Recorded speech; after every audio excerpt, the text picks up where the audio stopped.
keur tenang datang sorangan gerahin di mana can kajahoan orang mun teu boga guru saya konsultasi tapi ketika orang boga guru konsul ke guru boga papanggihan takos gitu cak guru teh terusan ketika orang teu datang konsul orang ke guru ya deui Asia cinta duniana terlalu tinggi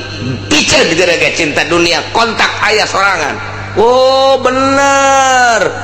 sen inget kasen mobil icen gua hari orang ulah aya di jero hate bangsa mobil motor segala rupa wah ngan capek kan aya sorangan jadi tama asal dunia eueuh di jero hate eta aya asal aya bae cinta kata dunia eta eueuh bisa dibuktikan ku jelema-jelema anu hayang dumadeheus ka Gusti Allah khusus antara cinta dunia jeung teu cinta dunia bakal nanyana milih embung cinta dunia sebab ngabogaan kangeunaan indah jasa lah dunia mah kurang teu diteangan ge wayah aya mah aya bae dunia mah kurang ditiangan ge wayah eueuh bae dunia mah ternyata kurang wayah teu diteangan eueuh bae beneran tah mah akur nya teu diteangan nya eueuh atuh pas kan kos gitu dah buktikan ku urang ku hari jelema anu teu neangan dunia jawayah boga mah boga bae nang Allah aya anu dagang bae jana teh rugi deui ku Allah aya anu dagang mah biasa lu modal ngaletik tapi jadi untung gede nang Allah aju ku hari modal gede untung gede nang Allah keneh bae aya nu ku hari teu dagang teu boga atuh nang Allah keneh sarua bae oh jadi urangna doang ye nu kudu gulak-gilek ke jero hatena jaka bae ge geuning bukti Allah nang Allah ngan urang teu bisa ngalempengkeun kabeh nang Allah asa nang urang bae ketika asa nang urang hijab mulai ketika urang untung bunga hijab mulai ketika urang rugi susah atau prihatin hijab mulai etalah nu bakal ngahijab ka diri urang ketika urang hayang ka Allah tak eta ikhtiar eta teh bakal leungit ketika orang tafakur kadinya ya cak urang jadi ikhtiaran ge we bae jadi ikhtiaran ternyata geus saya tuh kumaha Allah akurkeun jeung ieu ya Allah geuning nu ngabulak-balik hate ya Allah geuning nu ngabulak-balik mata kurang geus diusahakeun ge kafir Mekah pamentana kitu ge geus kajahoan ku Gusti Allah janang Allah ngate imankeunana timbul baik pertanyaan aya kos gitu mah atuh Allah teh kok teu jujur teu adil kunaon atuh nya teu diimankeun mulai tak urang protes ka Gusti Allah protes mawa bendera kamari kan bendera buruh geus protes ke presiden haju bendera kitu guru geus ka presiden haju bendera dokter geus ka presiden bendera naon deui sia aduh demo ka ditu ka presiden geus kabeh kuari mah demona ka Gusti Allah mau bendera sih ya ngan datangna ke mana ya ke Senayan aya di Senayan tah di mana ya Allahnya ayo coba demo masing-masing ai kos gitu mah tuh Gusti Allah kata jujur teu adil nu mantak urang lamun teu ngaji bakal cilaka bae bakal cilaka datang ke mana ieu budak ye tauhidna datang ka mana datang ka dieu kadinya bae ke lamun naik deui datang ka dieu ke naik deui datang ka dieu naik deui naik diukur dulu mantak lamun ngaji da model kos kieu mah ieu tauhidna tauhid TK bae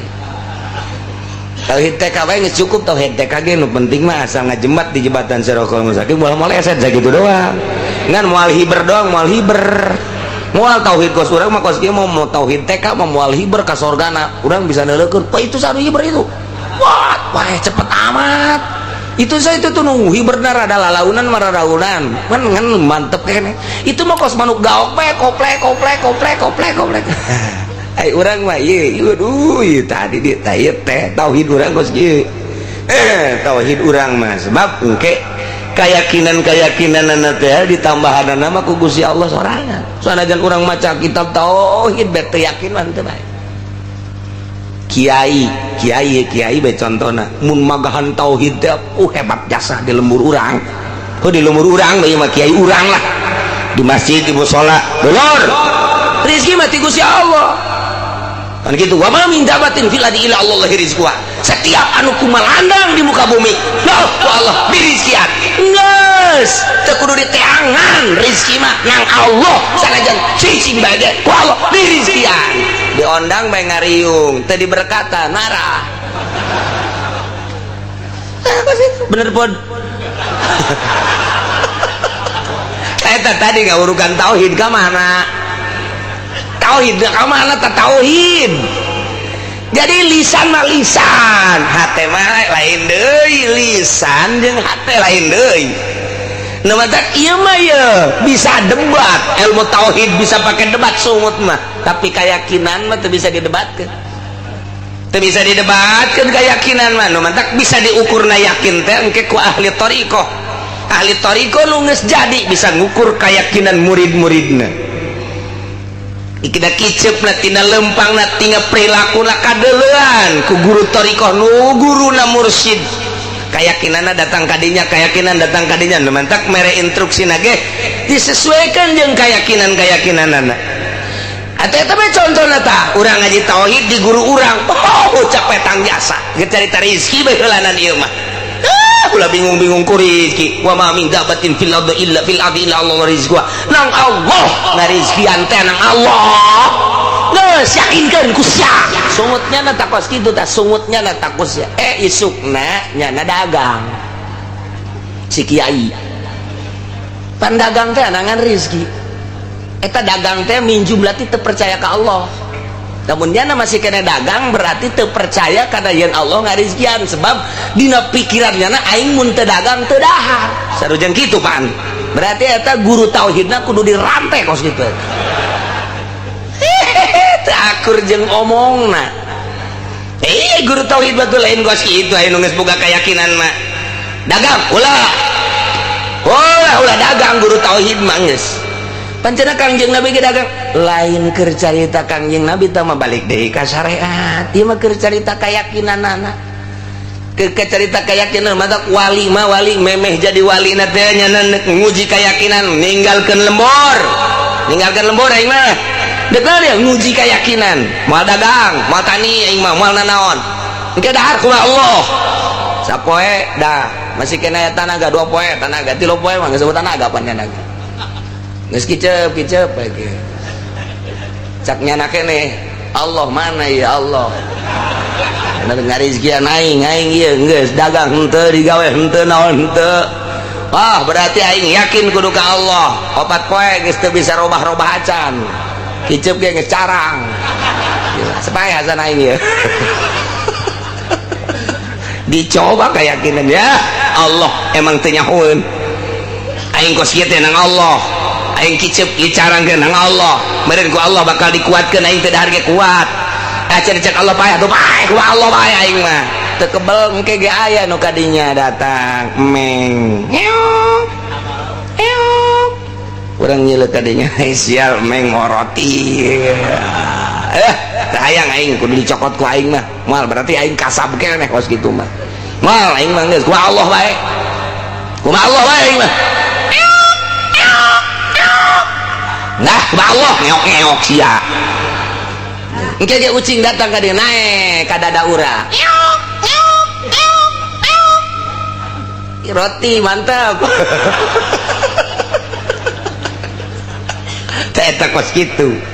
engke ge terus dihuapan ku ucing sorangan nang Allah mungkin melalui ucing mungkin melalui maung mungkin melalui gajah melalui orai engke ge aya bae rezeki teh ya lasal urangna yakin ka Gusti Allah tah wali ka leuweung ka gunung ninggalkeun paramean dek nguji diri yakin aing ka Gusti Allah abun geus kapanggih ka karak tangke geus diuji urang ku Gusti Allah setahun 2 tahun 3 tahun di leuweung misalna geus ka Gusti Allah bae ka karak mulai cobalah ieu mah kekawasaan Gusti Allah lain hayang abdi mangan abdi hayang ngabuktikeun keistimewaan kamaha kawasaan Gusti Allah jang tambah keyakinan abdi Gusti coba ieu daun langboh ku abdi dek dicekel dek dicokot dicekel dirames-rames ku abdi supaya jadi 100 ribuan bismillahirrahmanirrahim dia Masya Allah maha kawasa Allah ku abdi dek dicokotan dek dibawa ka imah dek ngabangun imah batal sia kunaon haju kadinya atuh tawali blon tawali teu meunang wali Gusti eta kos kitu geus ka ditu nama atuh sakecapnya tawali sakecapnya atang ke bakalna teh langsung naon bae ge anu kunyana gitu diomongkeun dipikir ka hayang langsung diijabah ku Gusti ngannya nangis sembuh ketika ibadah ka Gusti Allah hayang mantap urang zikir tengah penting atau maca Quran salat terus zikir sapeting dua peting seminggu 2 minggu sebulan 2 bulan engke aya bakal rarasaan lain deui sing sireumeun awak lain suku lain tanai urang mah biasa nu sing sireumeun teh suku doang tah mah teu kurang urut tah mah ngaranna ieu mah lain ceuli ge sing sireumeun ceuli sing sireumeun di urang kaget asana aya pocong boy ya sing sireumeun kieu biasa mah sing sireumeun kabeh kulit sing sireumeun kabeh jiji kahulu-hulu ka dieu sing sireumeun kabeh kaget kan orang basita eureun zikir teh teu boga perasaan ku kumaha ipan menjadi kos kieu teu boga perasaan di mana kumaha teh ka eueuh teh sing sireumeun teh eueuh biasa deui urang mulai deui bisa zikir atau baca Quran sarua bae nama aya deui teh sing sireumeun tamangan sing sireumeun teh berangkatna lain di suku tapi di hate kayak sing sireumeun tukang tani mah di suku mulaina di dia ye haju digebugan blok kunaon tuh karet aya karet kabeh cager aya lain mimitina di dia di dada deng kabeh ka awak kos muringgak bulu tapi ieu mah sing sireumeun teng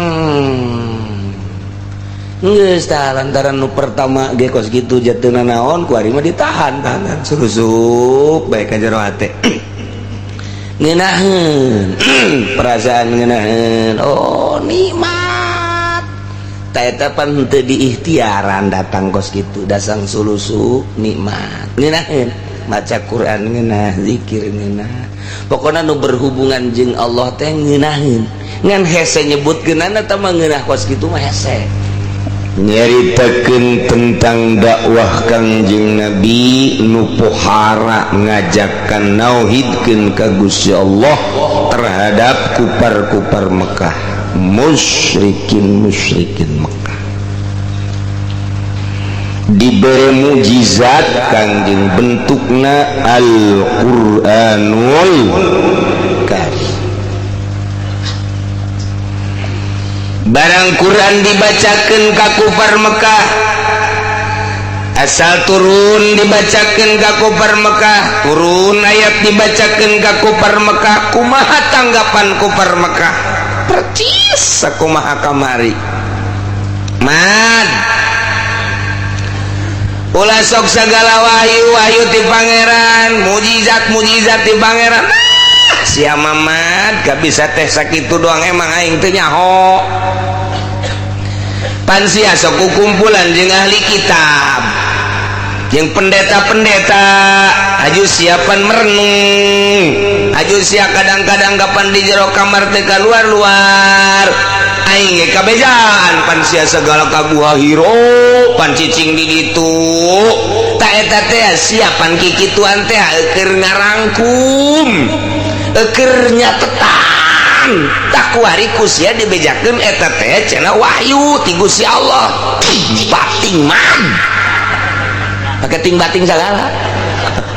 warak teh kupar Mekah boga ting bating di mana meureun eta asana nang ti Cikupa bae eta masyaallah kula sok sasohoreun sia man segala wahyu segala mujizat kos aing teu nyaho bae mat geus bae mendingan pangeran urang bae mad pugu jentuna gede mad pangeran urang geus pugu ti karuhun hayang Uza tu gede jasa hayang Lata tu aya segala pangeran teu kadeuleuh hese nu kadeuleuh ge sakieu hese komo teu kadeuleuh mah sok macem-macem mad segala wahyu segala naon mad tapi Kangjeng Nabi dikitukeun tenang lah ngajak bae Kangjeng Nabi mah terus deh. Wahai para musyrikin ahli Mekah, sing ade pangeran teh hiji nu wajib disembah teh nu jelas, alladzi khalaqas samawati wal ard, nu ngadangem 7 lapis langit 7 lapis bumi, katut eusina ulah salah bahwa pangeran eta adalah nu nyata nyieun langit bumi termasuk urang. Teureun Kangjeng Nabi terus bae sugan aju eureun Kangjeng Nabi sugan aju cerik menyeng atuh henteu biasa bae Kangjeng Nabi. Tah urang teh contoh jak urang ye sebagai ustad sebagai kiai, lamun urang ngajak ka kafir mah urang mah jarang, buari mah ngajakan ka kafir mah jarang. Kadanan cara Gus Dur mah sabaraha pendeta asup Islam di tangan Gus Dur, sabaraha kafir nu asup Islam ku sebab dakwah Gus Dur. Masya Allah sejarahna barang dibaca teh muringkak bulu urang mah. Di Belanda sabaraha tokoh nu asup Islam gara-gara dakwah Gus Dur ke Belanda, waktu kunjungan ke Belanda ji kuari kiai mana anu ngadakwahan kafir, dai mana coba anu bisa ngislamkeun. Masya Allah, lantaran teu maksud ngislamkeun dai ge maksud dengan RP doang, RP atuh biqadri niat pan kabeh ge. Ukuran niat datang ka mana eta kapan nu bakal dibuktikan ku Gusti Allah. Hese teh kuari mah urang mah minimal eta beta atuh tah anu keur marahen gaple di pengkolan ojek orang datang ke dinya, assalamualaikum ana Habib. Waalaikumsalam, aya naon Kiai? Sesungguhnya permainan-permainan seperti begini ini adalah tidak baik. Permainan-permainan seperti ini adalah termasuk permainan-permainan setan. Ini adalah judi haram hukumnya. Pak Kiai, ieu mah teu duitan ieu. Ieu mah ngan saukur lalagaan doang iseng. Oh, kalau begitu saya ikut dah. Ya tolol Kiai. Ya Kiai juga sama iseng segala teh. Wah, teu beres juga dakwah Kiai. Masya Allah, jumilu ja iseng kabelah itu na iseng kieu mah mending duitan yu 100 bae. Ulah gede-gede urang mah 100 bae lanan. Encan judi 100 kieu mah. Tolol teh Kiai. Dak, tumbangkeun coba pejudi-pejudi, baik anu lalagaan, komo anu bebeneran. Coba datang ka mana dakwah urang. Yai boleh sok kikituanan jak kamari ge kiai teh keur mah jadi kiai mau sok main gaple sia sok mau kamari goblok jasa kamari balain deui kamari main can jadi kiai wali mau jadi kiai mun kiai ge lamun teu jadi kiai mah meureun main gaple bae kitulah kira-kira beres kiai teh beres tadu anta kalau aya urut-urut kamari teh hese teh jadi kiai teh hese eta ai Kangjeng Nabi mah pan urut-urut nu kos kari itu tileletiknya mulus Kangjeng Nabi mah. Imam Ghazali tileletik mulus, Imam Syafi'i tileletik mulus, Tuan Syekh Abdul Qadir Al-Jailani Quddisa sirruh mulus tileletik dah. Dongengna mulus jasa talamun aya urut bajidor. Hese eta. Hese eta dakwahna hese. Sanajan atuh bisa mah bisa bae. Ulah nurutan aing keur kamari, tambah keur aing mah kamari mah keur bajidor. Pokona mah kuari bae haram. Ye, atuh aing ge tahun hareup jadi kiai. Eureun aing ge jadi kiai mah. Kuari aing can jadi kiai bae cara sia kamari. Ulah loba omong sia kiai, soekeun sungut sia ku aing sia. Wah, cak kiai teu beres sia aing. Nah, jadi moal tegep engkena. Masyaallah. Kecuali lamun ti kafir asup Islam lain deui. Urut dakwah urut kafir mah kemudian nyana dakwah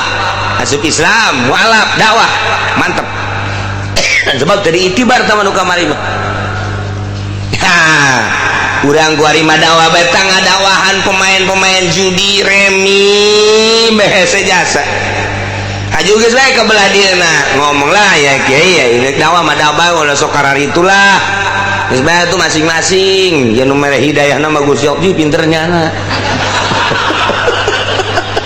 sial tak judi pinter jasa ka hidayahnya tolol teman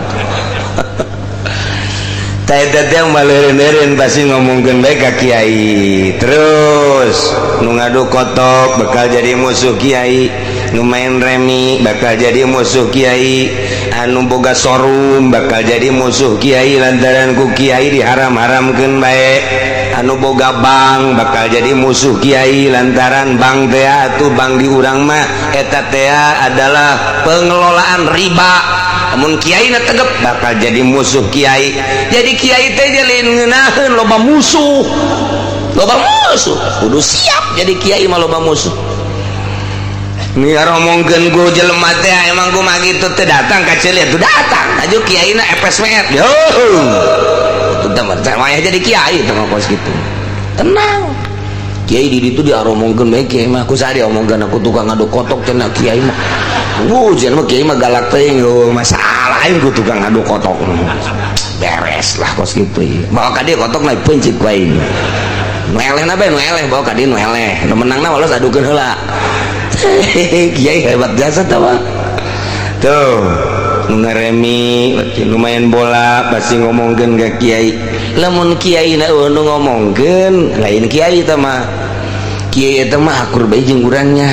bagus sama kiai bisa kabula kabale eta mah asana beureun lolondokan teh mah kiai nya bunglon kajen kukumaha ge ja akur bae nya mah bareng jeung urang ngariung akur nyalateun akur salat akur giliran atuh meunang hadiah ti pamarentah ja akur bae malah mah proposal ge nyana nu ngaju-ngajukeun aju janyana mah ngridit geja terus bae teh mah kiai nya malah urang ge dianter ku nyana ja akur bae teh mah kiai waktu ke ngadu kotok nyana ge neuleuh deui di dinya ngawasitan malah mah eta kiai hebat teman eta mah eta kiai urang tak kos kitu tah eta kiai Golkar kos kitu eta teu boga musuh kiai Golkar mah musuhna langsung Gusti Allah gara modar sia emang kumaha gitu setiap lu nanjeurkeun agama pasti loba nu ngaromongkeun eta mah sunnatullah Kanjeng Nabi bukti iya taman terus ngomong-ngomong bae pangeran man segala mujizat ya kok saing teh nyaho bae pokona ngarangkum sia lah mujizat da kamari sia mah lantaran Kanjeng Nabi terus bae kapanggih jeung kerumunan manusia dakwah Kanjeng Nabi kapanggih jeung jelema dakwah terus bae tanpa pamrih beurang peuting tugas Kanjeng Nabi adalah dakwah terus baik jadi eta kafir Mekah teh puyeng pusing aing mah ngadenge Muhammad terus baik ku aing geus dicarekan ku aing geus dicemot ya Muhammad terus baik dawana weh aju deui sebagian masyarakat leutik kelas menengah ke bawah loba nu imput tinggal menengah ke atas encan gengsi kapan menengah ke atas mah menengah ke bawah mah geus hampir marilu ka Kanjeng Nabi percaya tapi di kelas menengah ke atas bangsawan bangsa budayawan bangsa hartawan iya nu encan milu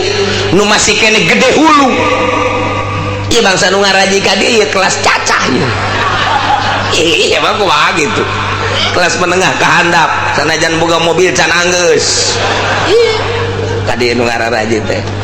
kelas atas so mana daek jadi kukumpulan cara orang kieu mal daek gengsi ajakan coba ge kelas-kelas bangsa-bangsawan titah ngaji ka dieu tet ceuli datang ka daek bae gitu ngajinya saya mah kan harus di dokterandus apa itu kiuci keluaran mana itu dia jebolan mana itu dia mun datang gua di kongkorongan kastrol teh jelema gaji kudu di dokter andas baik gaji kudu di dokter baik kudu di profesor baik ngaji dage kudu di ruangan AC make jas make dasi dikira bener nah tuh mantak ngaji mah ngaji baik ja orang KPK ge ngararaji orang BPK ge ngararaji nu di dakwahan kunyana nu diulah-ulah ge ngararaji nu di BDPR pusat ge ngararaji anak kiai malah nyanana nu sok dakwah nyana nu ditikem Neko aja ngaji na kapan lain jang ngaluluhkeun hate eta mah munafik mah kos kitu mah bisa maca Quran munafik ge jarago talar malah mah Quran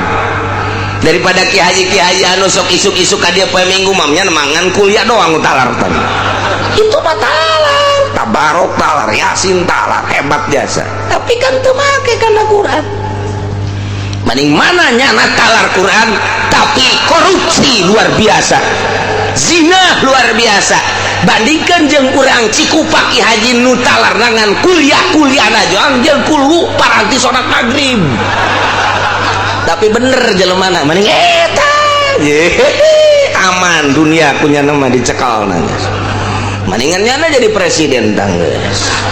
pasti di televisi marhaba bae kegiatan naon haram jaknya nangis marhaba bae maca sholawat marhaba maca sholawat marhaba datang ke masyarakat ge puyeng ieu TV jadi kieu jararua lah kurang TV acarana teu jauh di debak malulu jaknya masyaallah ya ieu dakwah Kangjeng Nabi terus kesulitan bangsawan kesulitan kufar-kufar Mekah kelas atas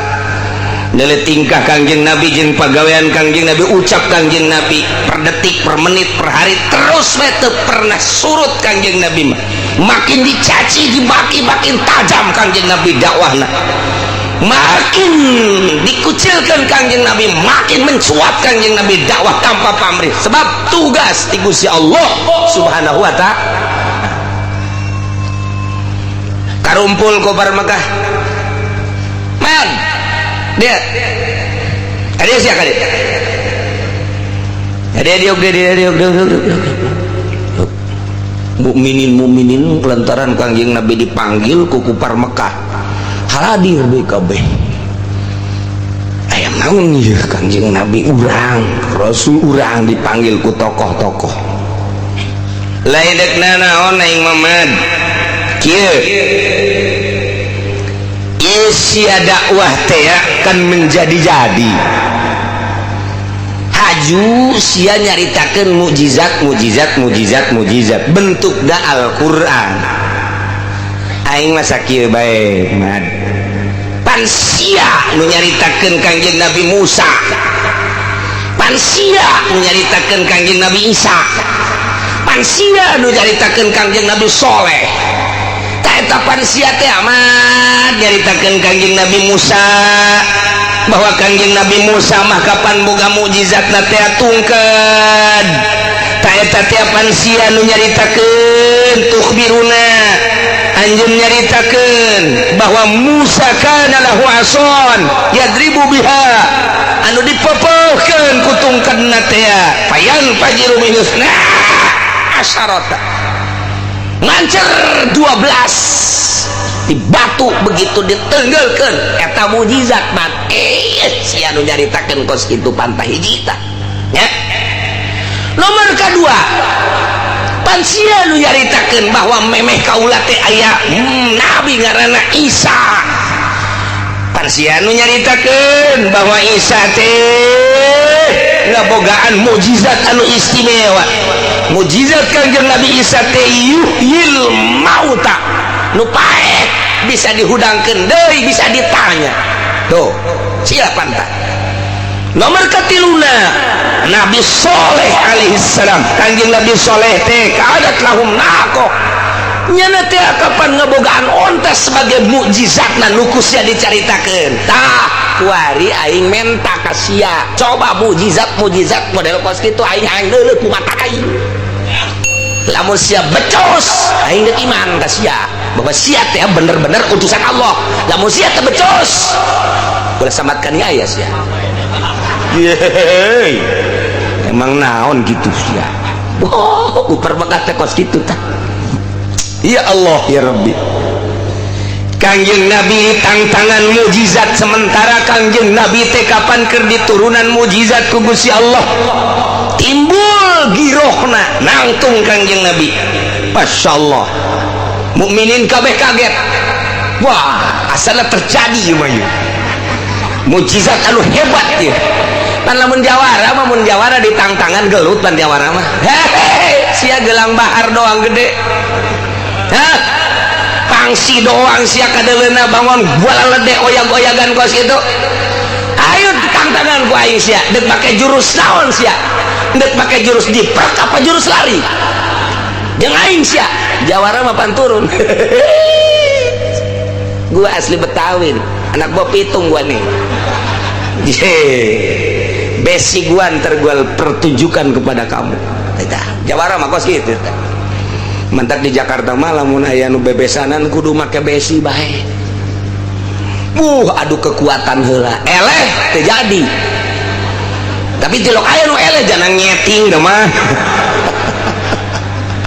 besi tinggal besi tetep bae eleh bae di awewe lalaki menang bae padahal sekali-sekali eleh kenapa kebetulan jadi aduh ayah beta Jakarta mah kos gitu buka pintu ngaranna eta sebab permainan Jakarta tenar besi Bogor tenar Cimande Jasinga tenar salak masalah sama lain permainan tau kadinya Kangjeng Nabi langsung hudang begitu Kangjeng Nabi hudang langsung Kangjeng Nabi ngadoa begitu ngadoa Kangjeng Nabi madep deui cek Kangjeng Nabi sesuai jeung permintaan kafir-kafir Mekah tadi cek kafir Mekah patina biayatin hatta nusaddiqaka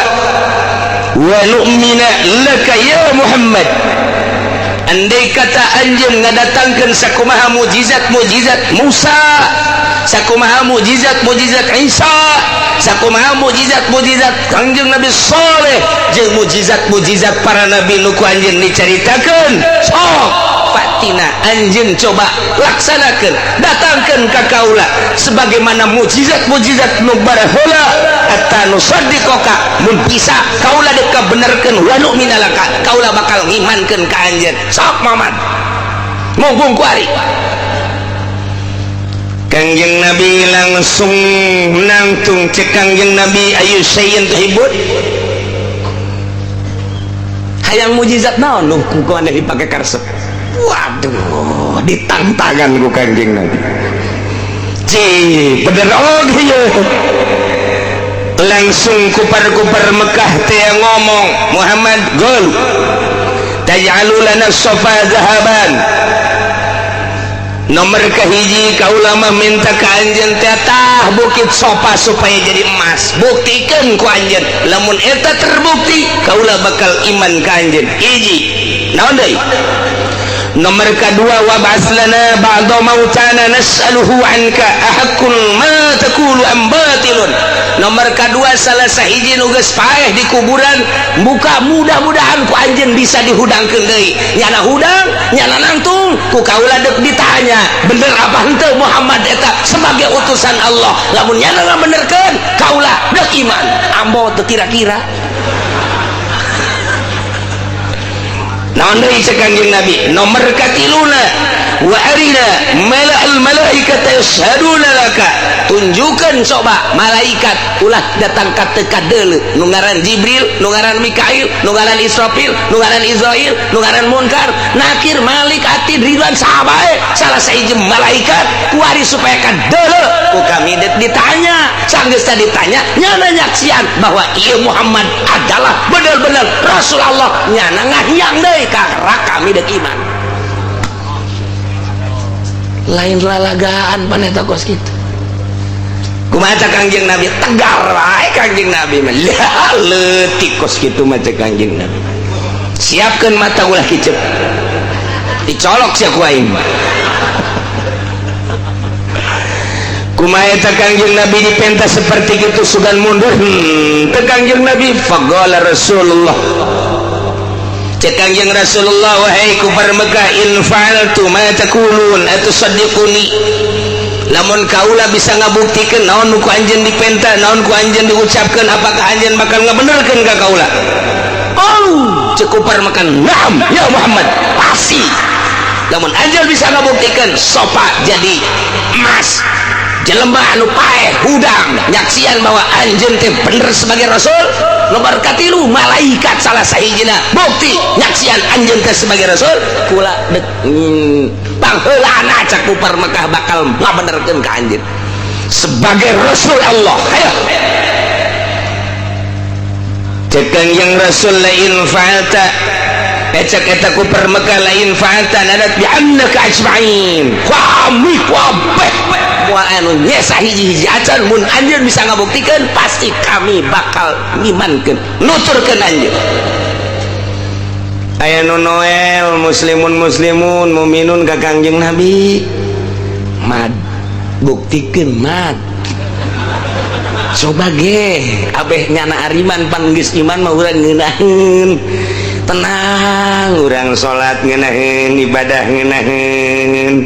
ayo geus buktikeun mah teh mah babari ieu pangeran mah maha kawasa sapira gunung sopa ulah-ulah sopa jeung marwahna ge jadi emas kula mentang ke pangeunahun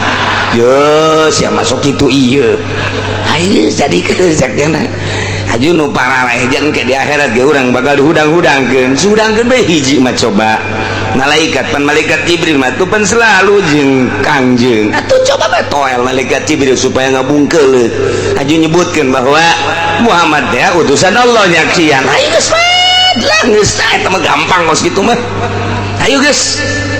Kangjeng Nabi faqama Rasulullah ngadeg Kangjeng Nabi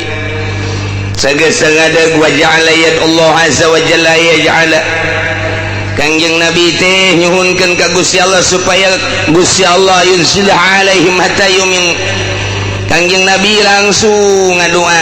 menta supaya naon nu dipenta ku ahli-ahli Mekah ku Kupar Mekah dibuktikeun. Langsung munajat ka Gusti Allah. Cak Gusti Allah tah mah babari kos kitu mah lah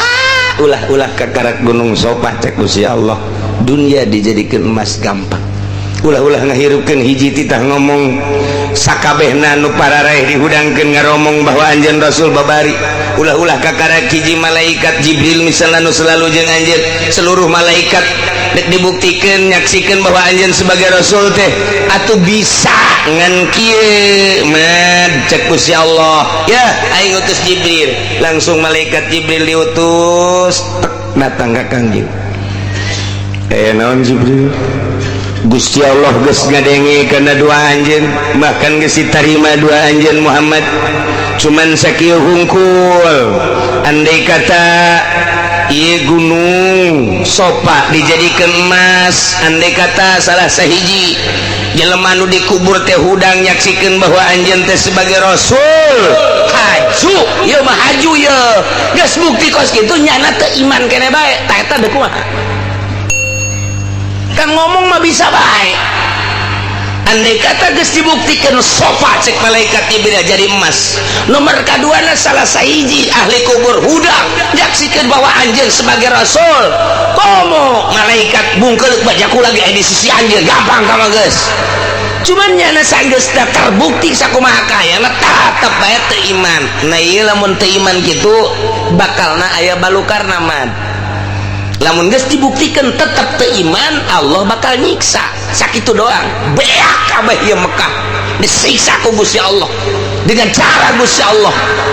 tetapi lamun teu dibuktikan tungguan bae sabaran bae nah ieu mah moal aya siksa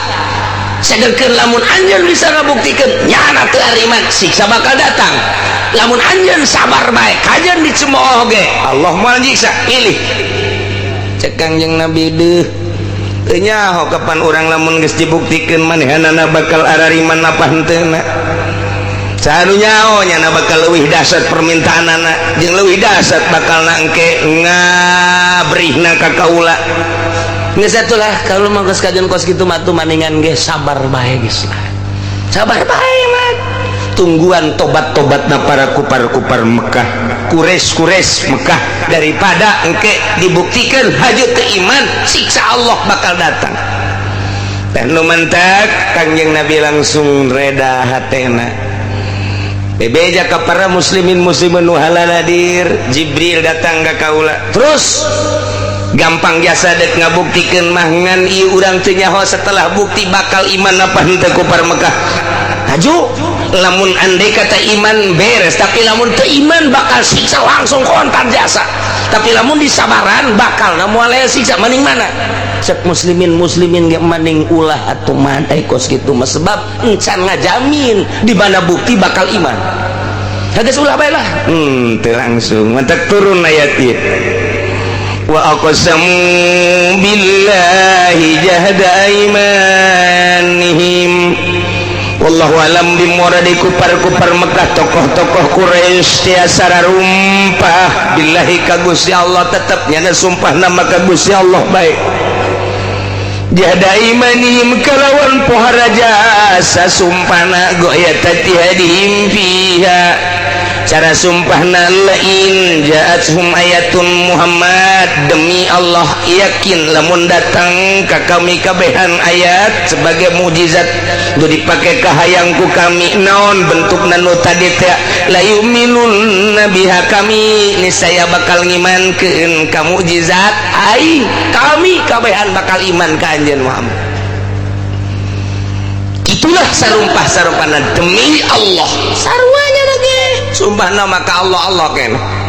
mandang lamun ditanya teh kupar kok sumpahna ka Allah tuh kami ke iman iya ke pangeran mah nu teu iman ge ka Muhammad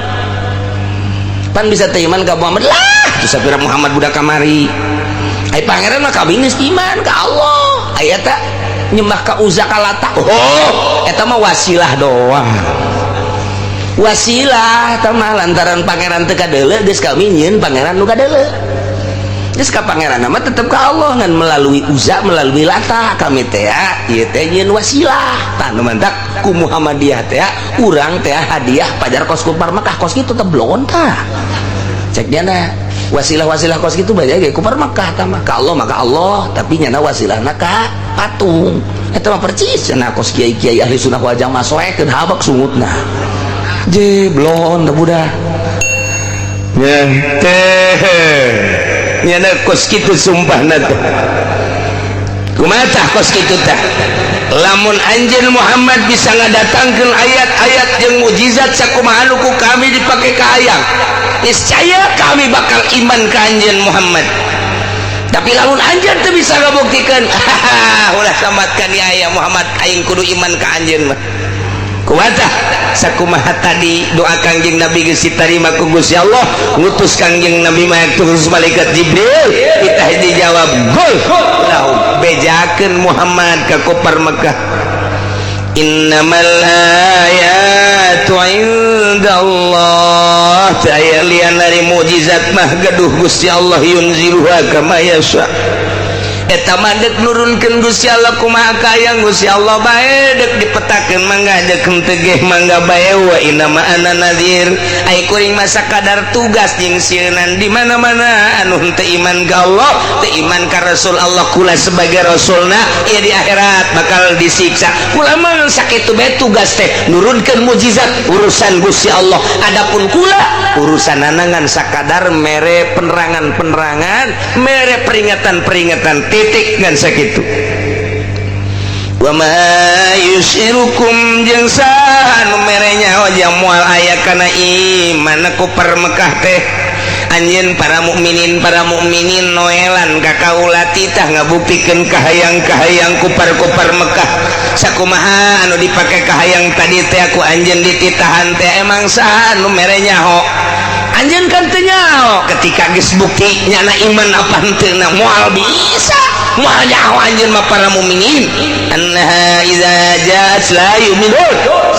nyana mukjizat di mana geus datang ka aranjeunna tetep nyana henteu iman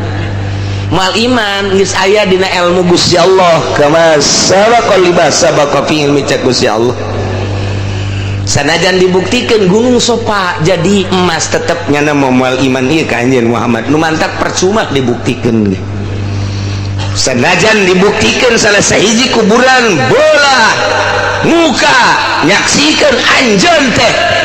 Rasul Allah tetap moal iman ieu ge aya deui bae omongan-omonganana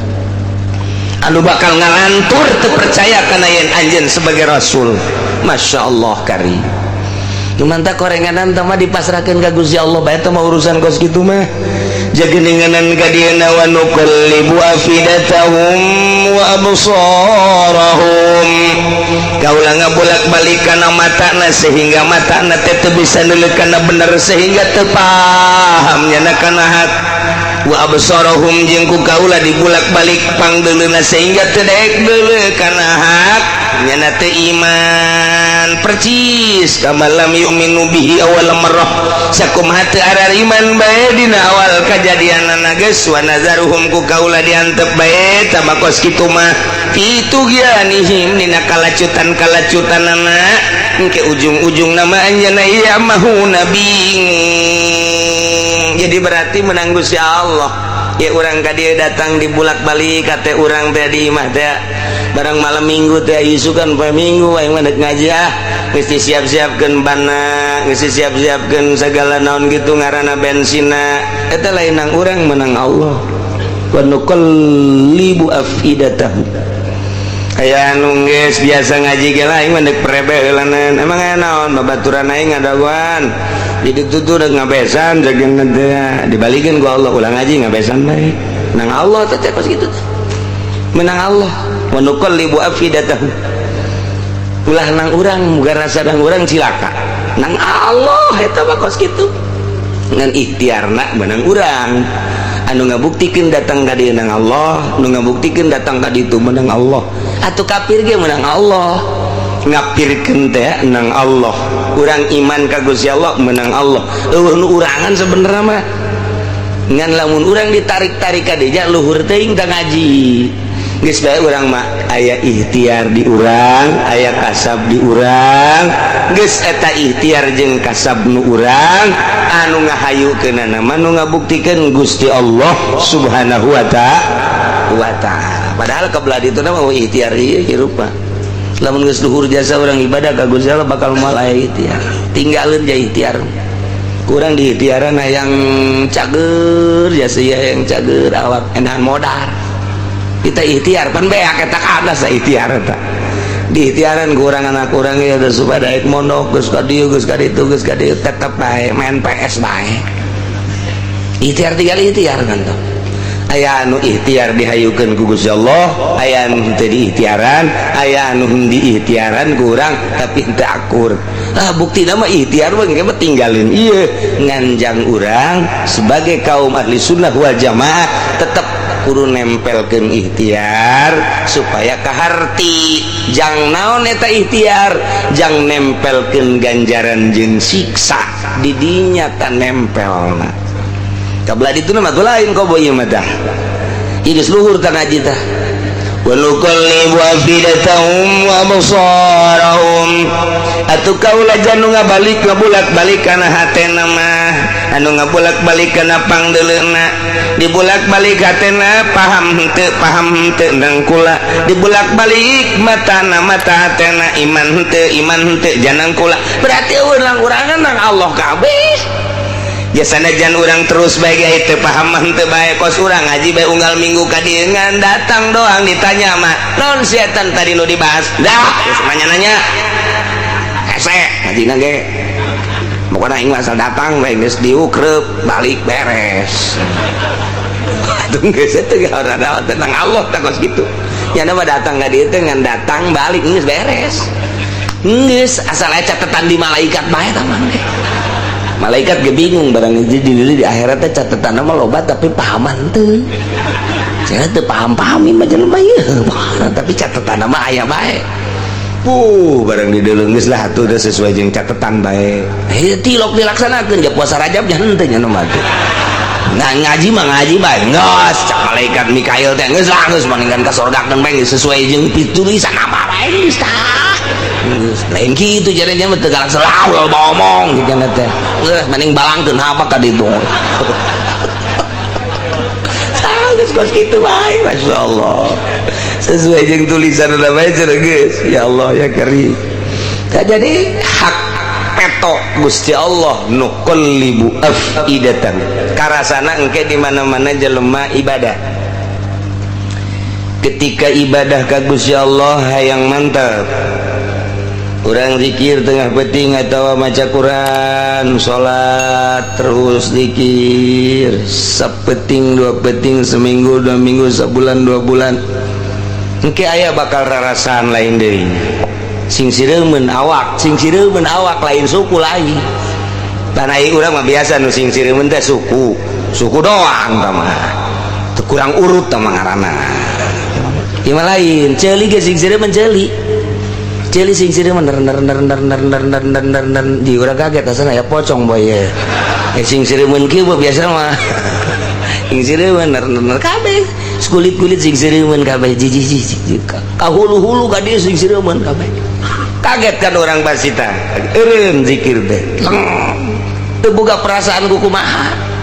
Ipan menjadi kos kieu teu boga perasaan di mana kumaha teu. Ka eueuh teh sing sireumeuh teh. Eueuh biasa deui. Urang mulai deui disalah zikir atau baca Quran sarua bae nama aya deui teh sing sireumeuh tong tamangan sing sireumeuh teh berangkatna lain di suku tapi di hate. Kayak sing sireumeuh tukang tani mah di suku. Mulaina di dia ye lagi digebugan blok kunaon itu karet aya karet apa cager aya lain mimitina di dia di dada deng kabeh ka awak kos muringgak bulu tapi ieu masing sireumeuh teng geus tah lantaran nu pertama ge kos kitu jateuna naon ku ari mah ditahan surusup bae ka jero hate ngeunaheun perasaan ngeunaheun oh nikmat ta eta pan teu diikhtiaran datang kos kitu dasang sulusu nikmat ngeunaheun maca Quran ngeunah zikir ngeunah pokona nu berhubungan jeung Allah teh ngeunaheun ngan hese nyebutkeunana teh mah ngeunah kos kitu mah hese sebab dapat timbul ti sing sireumeuh mantak ente ge kudu sing sireumeuh heula ge coba ge coba ge sing sireumeuh tangke ngeunaheun oh ngeunaheun rindu urang bakalna ngan eta sing sireumeuh ge hese buah isuk peuting mah eueuh nah ieu keur carita ikhtiar urang ikhtiaran ta sing sireumeuh coba cara kamari ku ngeunaheun teuing eta sing sireumeuh teh ya kok jadi kana hate asupna urang mandi urang ngawudu sakumaha kamari salat akurkeun jeung kamari zikir urang biasa tau maca Quran hayang sing sireumeuh terutama zikir lah dipaksa-paksa ge kurang ja eueuh diikhtiaran teh datang isuk peuting kitu deui urang ikhtiaran tah teu datang sabulan urang jadi jepan jadi kos kieu aja kitu pernah sing sireumeuh ngeunaheun jasa kok ieu mah eueuh cek urang teh tah diikhtiaran eueuh tapi lamun urang keur tenang datang sorangan oh ngeunaheun di mana can kajahoan urang mun teu boga guru saya konsultasi tapi ketika urang boga guru konsul ka guru boga papanggihan tak kos kitu cak guru teh terusan ketika urang teu datang konsul urang ka guru ya eueuh deui Asia cinta duniana terlalu tinggi piceun gara-gara cinta dunia kontak aya sorangan oh bener sen inget kasen mobil icen gua hari orang ulah aya di jero hate bangsa mobil motor segala rupa eueuh ngan capek kan aya sorangan jadi tama asal dunia eueuh di jero hate eta aya asal aya bae cinta kata dunia eta eueuh bisa dibuktikan ku jelema-jelema anu hayang dumadeheus ka Gusti Allah khusus antara cinta dunia jeung teu cinta dunia bakal nanyana milih embung cinta dunia sebab ngabogaan kangeunahan indah jasa ngeunah jasa lah dunia mah kurang teu diteangan ge wayah aya mah aya bae dunia mah kurang ditiangan ge wayah eueuh bae dunia mah ternyata kurang wayah teu diteangan eueuh mah eueuh bae beneran tah mah akur nya teu diteangan nya eueuh atuh pas kan kos gitu dah buktikan ku urang gua hari jelema anu henteu neangan dunia jawayah boga mah boga bae nang Allah aya anu dagang bae jana teh rugi deui ku Allah aya anu dagang mah biasa lu modal ngaletik tapi jadi untung gede nang Allah aju ku ari modal gede untung gede nang Allah keneh bae aya nu ku ari teu dagang teu boga atuh nang Allah keneh sarua bae oh jadi urangna doang ye nu kudu gulak-gilek ke jero hate na jaka bae geuning bukti Allah menang Allah ngan urang teu bisa ngalempengkeun kabeh nang Allah asa nang urang bae ketika asa nang urang hijab mulai ketika urang untung bunga hijab mulai ketika urang rugi susah atau prihatin hijab mulai etalah nu bakal ngahijab ka diri urang ketika urang hayang ka Allah. Nah, eta ikhtiar eta teh bakal leungit ketika orang tafakur kadinya. Ya, cak urang jadi ikhtiaran ge we bae. Jadi ikhtiaran ternyata eueuh geus saya teh kumaha Allah. Akurkeun jeung ieu, ja Allah geuning nu ngabulak-balik hate. Ja Allah geuning nu ngabulak-balik mata. Ku urang geus diusahakeun ge kafir Mekah pamentana kitu ge geus kajauhan ku Gusti Allah janang Allah ngate imankeunana. Timbul baik pertanyaan aya kos gitu mah atuh Allah teh kok teu jujur teu adil kunaon teh nya teu diimankeun mulai tak urang protes ka Gusti Allah protes mawa bendera kamari kan bendera buruh geus protes ke presiden haju bendera kitu guru geus ka presiden haju bendera dokter geus ka presiden bendera naon deui sia duh demo ka ditu ka presiden geus kabeh kuari mah demona ka Gusti Allah mau bendera sih ya ngan datangna ke mana ya ke Senayan ayah di Senayan tahu di mana ya Allahnya ayo coba demo masing-masing ayo kos gitu mah tuh Gusti Allah kata jujur teu adil nu mantak urang lamun teu ngaji bakal cilaka bae bakal cilaka datang ke mana ieu budak ye tauhidna datang ke mana datang ka dieu kadinya bae kayak lamun naik deh datang ke dia kayak naik deh datang ke dia naik deh naik diukur dulu mantak lamun ngaji na model kos kieu mah ieu tauhidna tauhid TK bae tauhid TK bae geus cukup tauhid TK ge nu penting mah asal ngajembat di jembatan Siratal Mustaqim moal eset sakitu doang ngan moal hiber doang moal hiber moal tauhid kos urang mah kos kieu mau tauhid TK mah moal hiber ka sorgana urang bisa neuleukeun pa itu sanu hiber itu wah cepet amat itu saya itu tuh nunggu hiberna rada lalaunan mararaunan kan mantep kene itu mah kos manuk gaok pe koplek ai urang mah ieu aduh tadi dia teh tauhid urang kos ieu tauhid urang mah sebab engke keyakinan teh ditambahanna mah ku Gusti Allah sorangan sanajan urang maca kitab tauhid bet teu yakin mah teu bae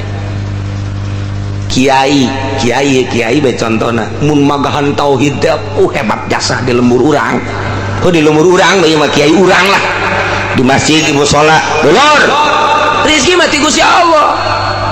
kan gitu wa ma min dabatin fil ardi illa Allah rizquha setiap anu kumalandang di muka bumi lah Allah birizkian geus teu kudu diteangan rezeki mah nang Allah sanajan cicing bae ku Allah birizkian diondang bae ngariung teu diberkata narah bener pun eta tadi ngaurukan tauhid ka mana tauhid ka mana ta tauhid jadi lisan mah lisan hate mah lain deui lisan jeung hate lain deui nu matak ieu mah ye bisa debat ilmu tauhid bisa pakai debat sungut mah tapi keyakinan mah teu bisa didebatkeun keyakinan mah nu matak bisa diukurna yakin teh engke ku ahli thariqah lu geus jadi bisa ngukur keyakinan murid-muridna ikida kiceupna tina lempangna tina prilakuna kadeuleuan ku guru thariqah nu guruna mursyid keyakinanna datang kadinya nu mantak mere instruksina ge disesuaikan jeung keyakinanana eta mah contohna tah urang ngaji tauhid di guru urang ucap petang jasa geus rezeki bae heulanan ieu mah ulah bingung ku rezeki wa ma min dabatin fil ardi illa Allah rizquha nang Allah ngarizkian teh nang Allah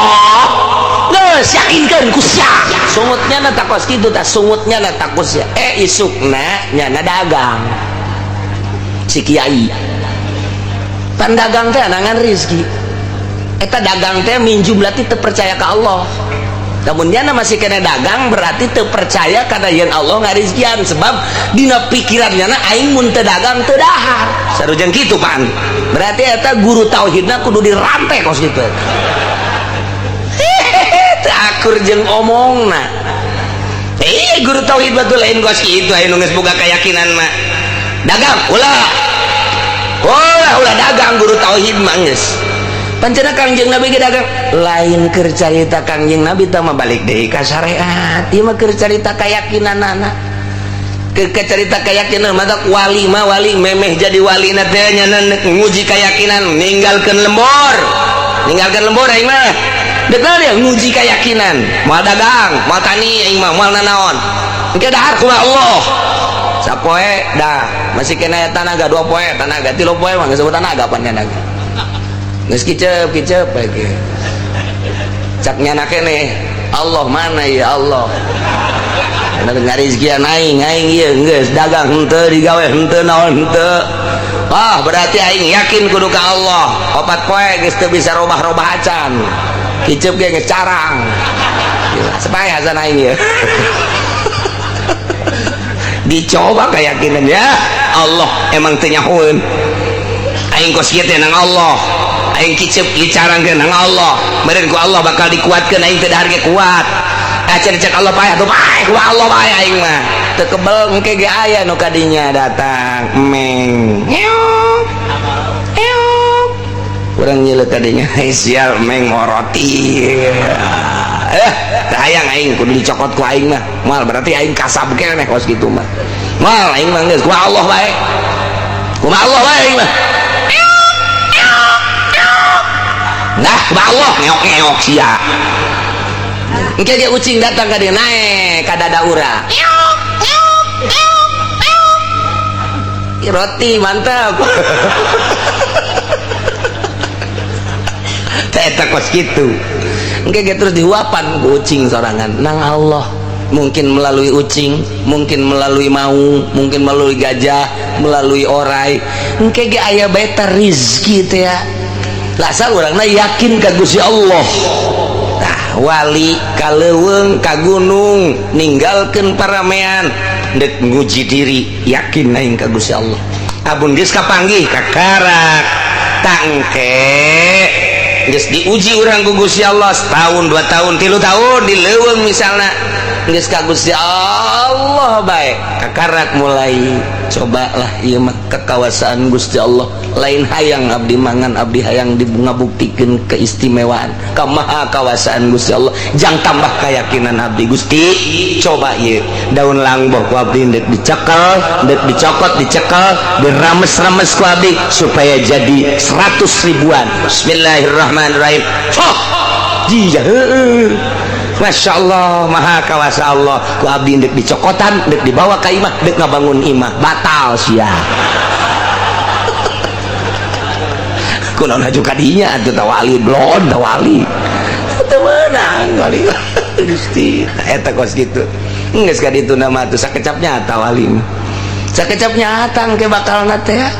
langsung naon bae ge anu kunyana gitu diomongkeun dipika ka hayang langsung diijabah ku Gusti ngan nyana geus sembuh nusok dicarita-caritakeun ku almarhum abah teh aya hiji jawara gregeteun jasa ka kiai lantaran eleh ge seku kiai na ka mana bae dihormat-hormat aya jawara makin surut bae leuh waing sia ditangtangan gelut eleh deui jawara kiai na hebat mah kiai eleh atuh kiai mah gelut jeung jawara teu kudu make besi teu kudu atuh dilawanan make besi mah ngaranna jawara pada jawara aya nah maik set make kuda-kuda ayo jotos aing ku sia di jotos teu datang-datang jotos aing ku sia jotos aing ku sia ya ulah naonan pan pegel sorangan pegel tah jadi ilmu kiai mah ulah kudu jotos main jotos ulah geus bae jotosanana ulah kudu datang tah gini dadana kiai babar tah mah ya bak kok ya bak ngagejebur sia di dinya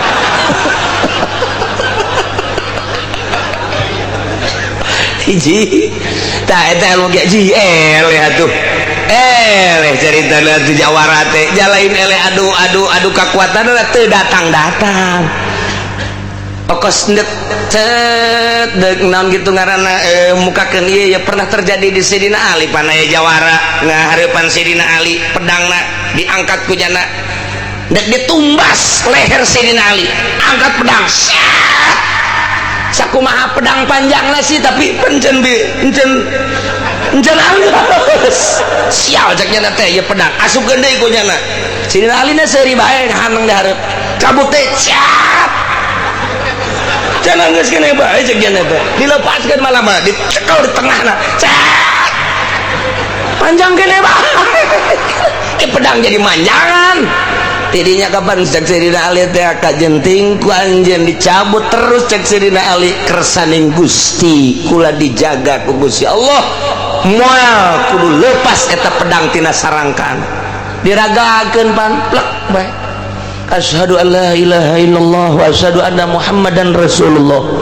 tuh jadi ngalawan tiba heula ge ngalawan wali-wali Allah mah lain kudu kekuatan lain tinju balas tinju boho ti dituna bahwa tadi itu datang kos gitu bae tah ninju teu datang atawa datang mah datang ngan karasana ku leungeunnyana ieu sakumaha batu tinju aing Gusti dak aduh jadi nanti eta mah jalain beungeut tah mah tuh beus eta mah da eta pipi aing tinju Gusti ya dak gemper aing leungeun tah teh ilmu kiai mah kos kitu kuduna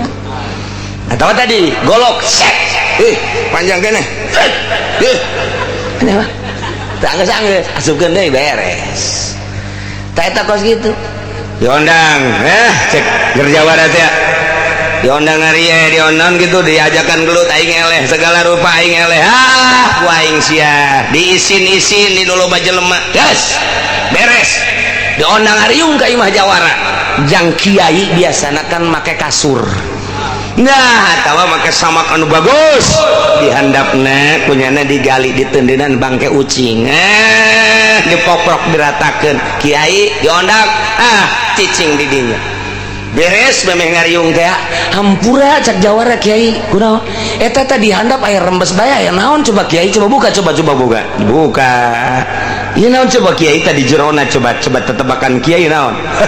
cak kiai teh nu rembes-rembes kieu mah biasana belut.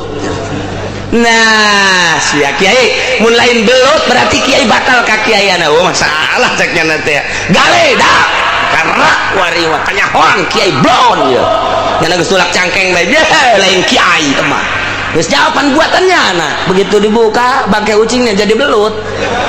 sial kiai ucing jadi belut sakecap nyata masyaallah eta geus kitu weda wa nuqallibu afidatahum dibulat-balik hatena ku Gusti Allah ieu iman ieu henteu ieu marifat ieu henteu ieu syuhud ieu henteu nang Allah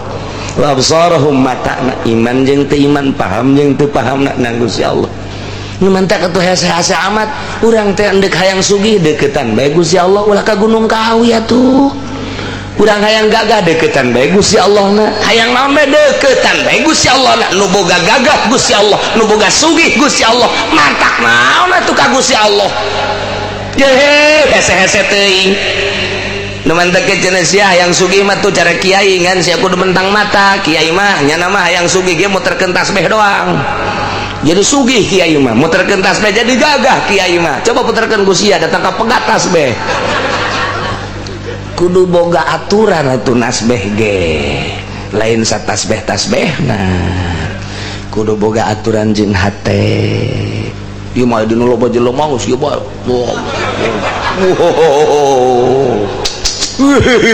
pohara jasa bulu giliran we sorangan tasbeh dialungkeun tolol bangsa penceramah tah geus kitu tah dinu loba jelema tasbih di kaluar ku ngomong dari kieu bae padahal mah lain keur nasbeh teh mah sok-sokan doang ieu mah mah teu tilok nasbeh tilok malah mah dek salat ge leungit tasbih ka mana nya bari ku tilok-tilok mah bener wa nuqallibu afidatahum wa absarahum kama lam yu'minu bih awwal marrah wa nadharuhum fi tughyanihim ya Allah andapkeun Gusti Allah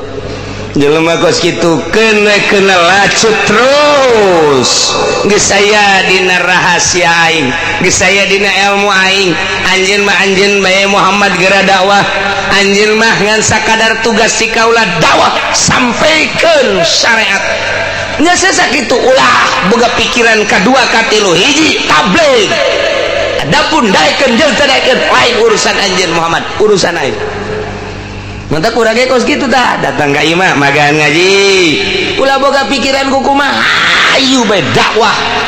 ajak ulah boga pikiran geus ya tadi ajakan ku aing teu daekeun mah heran jasa pana tuh si aing kanu itu mah tuh teu teuli neteuli si itu ge pan diajakan ku sia tuh sia teu neteuli pan si eta mah neteuli amat teu daekeun itu teu daekeun eta teu daekeun tapi sia neteuli lain gitu itu mah susah sabodoh tambah daekeun teu daekeun ge pan ieu mah sugih lamun daekeun kan lumayan jadi boga kadua tolol tak kiai namun geus boga kos kitu moal beres dakwahna geus dakwah mah ngaji nyaritakeun rukun wudu nyaritakeun rukun salat nyaritakeun tauhid nyanana balik ulah aya naon-naon geus mantep kos kitu mantak cek amah almarhumah bah doyong mah lamun urang magahan ngaji di lembur urang beuki ngopi urang beuki ngerokok rokok mawa sorangan kopi mawa sorangan ulah ngaharepkeun pameret ti jamaah urang eta mantap kos kitu geus urang beuki kopi mawa termos urang mawa jingjingan bila perlu dagang kopi urang di dinya geus rokok naon urang nu beuki bawa ulah ngaharepkeun ti jamaah lamun geus ngaharepkeun ti jamaah geus moal muai tama ilmuna boro-boro jang muridnya na ge can bisa make ilmu sakitu bae tuh gitulah nya iyalah dakwah Kangjeng Nabi ngajakan anak Kangjeng Nabi sehingga Kangjeng Nabi dicaci dimaki ku ahli Mekah dipenta mujizat hampir Kangjeng Nabi ge terpancing tapi ternyata kabelah dieuna treda hati Kangjeng Nabi tiis hati Kangjeng Nabi terus dakwah Kangjeng Nabi sanajan dicengol dicaci dimaki diciduhan diperangan Kangjeng Nabi teh tetep bae terus bae ngalih Kangjeng Nabi ti Mekah ke Madinah di Madinah terus Kangjeng Nabi dakwah sampai perang hasil daripada dakwah Kangjeng Nabi 14 tahun anu silam alhamdulillah urang kuari iman ka Allah iman ka Kangjeng Nabi urang Kangjeng Nabi Muhammad sallallahu alaihi wasallam Kangjeng Nabi teh kos cai mantak wa ma arsalnaka illa rahmatan lil alamin menyaritakeun rahmat hartina rahmat eta cai kumaha teh cai teh lamun ku urang dibendung kemudian ku urang dipake mandi kemudian cai dipake ngindum kemudian cai pake gitu naon ngaranna nyebor jarara di tatangkalan dinikmati ku urang tina cai tersebut urang bisa ngarasakeun kasegeran ngarasakeun hasil daripada cai ngeunah eta rahmat Kangjeng Nabi teh kos cai lamun eta cai ku urang diantepkeun cai mah ngalir bae tapi urang mah teu melu atuh urang henteu pernah menikmati kesegeran cai henteu pernah pake nyebor henteu pernah pake menikmati hasil daripada seboranana tah eta mah kos kafir Kangjeng Nabi liwat ibarat cai kafir teu melu ka Kangjeng Nabi percis sakumaha tadi urang mah begitu cai datang Kangjeng Nabi ku urang teh di rumah caina dijieunkeun tempat urang mandi didinya ngala wudu dicai rahmat ngaranna tah dipake nyebor hasil seboranana di dahar kurang geus urang mah gupak di rahmat Allah bentukna cai rahmat Kangjeng Nabi urang Kangjeng Nabi Muhammad sallallahu alaihi wasallam ngan eta cai sing hade ulah di kotoran ajuk wari cai di kreditan kotor tah caina tah kotor tah dek bupakna ge atuh kotor ngaranna sing hade caina ulah diriban caina sing hade rahmat Kangjeng Nabi teh dibentukeunna kalmai kos cai ngalir terus kaunggal negara kumu di Indonesia mah cai Kangjeng Nabi ane rahmat Kangjeng Nabi asal urang geus iman berarti urang kena cai rahmat Kangjeng Nabi nyambung jeung Kangjeng Nabi mata kurang maca salam ka Kangjeng Nabi atuh aya Kangjeng Nabian mun urang dicontohan ku cai urang teh aya Kangjeng Nabian ketika urang assalamualaikum ya Rasulullah atuh teh kudu hese-hese ja eta Kangjeng Nabi ge eta geus aya di urang cai Kangjeng Nabi teh rahmat teh cai nah caina ku urang teh kuari geus diinum ja urang mah geus iman berarti urang teh geus aya Kangjeng Nabian geus aya Kangjeng Nabi ketika urang assalamualaikum ya Rasulullah atuh ngajawab Kangjeng Nabi alaikassalam urang maca salawat Allahumma sholli ala sayyidina Muhammad wa alaihi emang aya Kangjeng Nabian di awak urang eta iman ka Kangjeng Nabi cai rahmat geus aya di awak urang ketika urang maca salawat atuh Kangjeng Nabi ngadengekeun oh sia macana saeutiknya 11 dongnya sa Kangjeng Nabi geus lumayan lah 11 geus sakitu-gitu ketika caina dikreditan je aing teu betah di awak sia ieu sa Kangjeng Nabi kos sia jadi kos kitu atuh nyahoeun Kangjeng Nabi sebab eta cai diinum ku urang ibarat cai mah jadi atuh awak urang teh aya rahmat etalah rahmatan lil alamin kos kitu jadi urang iman ka Kangjeng Nabi seakan-akan urang nginum cai Kangjeng Nabi aya Kangjeng Nabian di awak urang tinggal ku urang disuburkeun jeung dihenteukeunana tergantung urang adapun urang geus nginum rahmat Kangjeng Nabi aya Kangjeng Nabian geus lantaran iman ka Allah iman ka Kangjeng Rasulullah tinggal urang nyuburkeunana doang taya urang keur ngaji kuari ngaranna keur subur dek nyuburkeun iman ye begitu orang ngaji datang sugan we cenah iman subur ye alhamdulillah barang ngaji teh rada gede iman teh keluar beneuleuh berang da leutik deui ka bawa ka ditu ka dada nu nongtot teh